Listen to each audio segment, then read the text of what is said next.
The busy weeks continue here at Earlham College, and when we come back in a couple of moments, we're going to talk with Mitch Blancaspor, the Sports Information Director, on Inside Earlham College Athletics right here on Radio Troy Digital Sports. Darrell Bean Stadium, located due south of the Athletics and Wellness Center, is home to the Earlham football, field hockey, track and field, women's lacrosse, and men's lacrosse teams.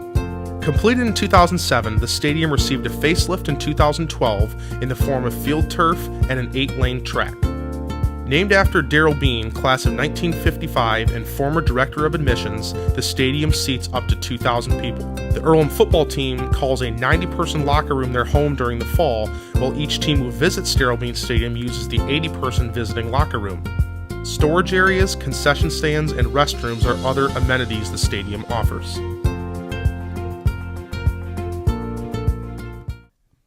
Welcome back once again to Inside Earlham College Athletics, and boy, Mitch, there's no doubt about it. We've been busy, that's for sure, but that's what we do, right? Yeah, I feel like that's kind of a theme every one of these weeks, Troy. It's just we're busy. We've had a couple pretty busy weekends, but this weekend, at least for me, for home events, we've got women's tennis at home and women's soccer at home and football at home, and that's it. I guess still 3 events, but we don't have a slew of events at home this weekend, so it'll be nice to for us to kind of concentrate on covering what we're covering. You bet. All right, let's recap a little bit because, again, a lot of things have happened since we visited last time, and then we'll talk about some of the events coming that are coming up besides maybe this weekend, too. Yeah, definitely. So a couple things to highlight since we last talked. Camille Vandervaart, the freshman goalkeeper for field hockey, was North Coast Athletic Conference Player of the Week. Not this current week, last week. She was Player of the Week. So that's kind of cool for field hockey. Field hockey also this past weekend fell at Sewanee 2-1, and then outshot Hendricks, I think 38-6 or something like that, and won 6-1 going away. It's pretty cool for field hockey there. Got my little cheat sheet here, so Nothing I can remember wrong all with the that, events. Volleyball on a 2-match win streak. I know you've had all the games so far. The Quaker Classic this past weekend, pretty competitive against Pikeville and Muskingum. Fell 3-1 and 3-0 respectively in those matches, and then got up 2-0 on Concordia University Chicago pretty handily, and then kind of had lost momentum. And volleyball is a sport that's very difficult to get that back, and lost sets 3 and 4. But Coach Crump, who you talked earlier this morning, was pretty happy with the girls' resiliency to get that momentum back after losing 2 sets. And then last night here in the Quaker Bowl, volleyball style, a 3-0 sweep of Wilmington, very convincing. I looked at the stats last night, hit over 600 in the first set, only 1 attack error, 15 kills. So pretty impressive. One really person I want to point out, Lauren Jackson, the setter, had 41 assists in that match. As a volleyball coach, I know Coach Crump would tell you that you're aiming, as a former setter at IU East here in town too, you're aiming for 10 assists per set, and she had almost 13. That's crazy. Almost 14, rather, over 13. So that was really impressive performance for her. So that's kind of what we had this past week. Women's soccer had their home opener finally. Yesterday you had that game as well and fell 1-0 to Wilmington. Really battled, got outshot in the contest. Sorry, Stacey, the goalkeeper, was phenomenal. She actually had 22 saves in a loss at Worcester on Sunday. And recap, she was the player of the game for your broadcast there. Had 7 saves last night or yesterday afternoon, and really played well. Earlham hasn't won a game yet this year, but really battled in the final couple minutes and pushed numbers forward and had a couple scoring chances there at the end. Yeah, they certainly did, and they'll get better. And there's no doubt about that. I know they've got some work to do, but you could see their improvement. Coach Harden's got them going in the right direction for sure. Does. All right, as you mentioned, busy weekend coming up. Give us some of the highlights of what may be coming up this weekend and in the future as well. Got my cheat sheet again here. Going to look down a second. But cross country, I know you just talked to Robin Claire Hewitt. They're running at the Indiana Intercollegiate Meet, hosted by Indiana University in Bloomington. That'll be tomorrow.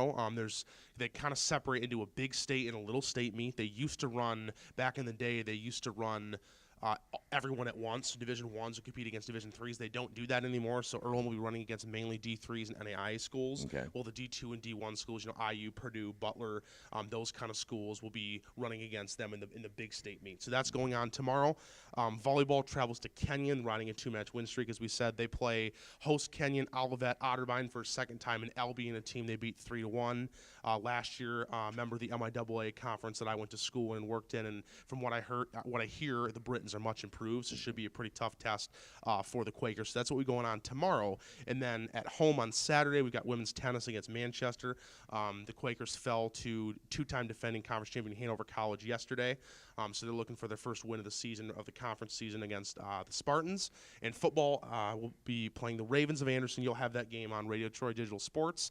Should be a pretty competitive game. Earlham's last win, in fact, 2 seasons ago was against Anderson, I think 21-19 at Darrell Bean Stadium. That's right.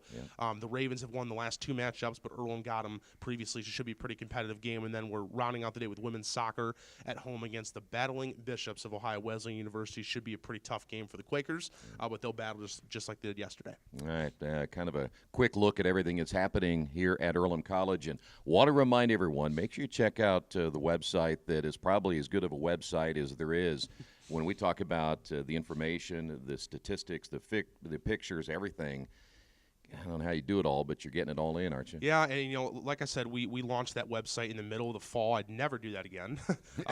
Some very busy nights there for me late in the office, but we're really happy as a department, and myself as the person who upkeeps that website, of the look of it and the design and how things are going. We appreciate all that you do for social media, and we have you on our website too, and it really just attracts people. We try to track the numbers of who's reading what and where they're reading it from and how they're getting to it, and those numbers are all kind of on the incline, so that's really nice to see for our department. It certainly is. You do a great job. I appreciate that, sir. You as well. Well, appreciate that, but it takes quite a team effort to do it. And by the way, I should mention before we let you go, Mitch is, of course, heading all of this, and you've got a lot of people there that are helping, so it takes a lot of folks to do this, doesn't it? Yeah, I've got an incredible group of student workers. I mean, I'm the director of sports marketing communications here at Earlham, essentially the sports information director, and I couldn't do my job without a group of about 20 students that have been really phenomenal this year. Almost every photo you see, almost every program you see is done by my students, and they've done a phenomenal job. And as you know, when we've got, when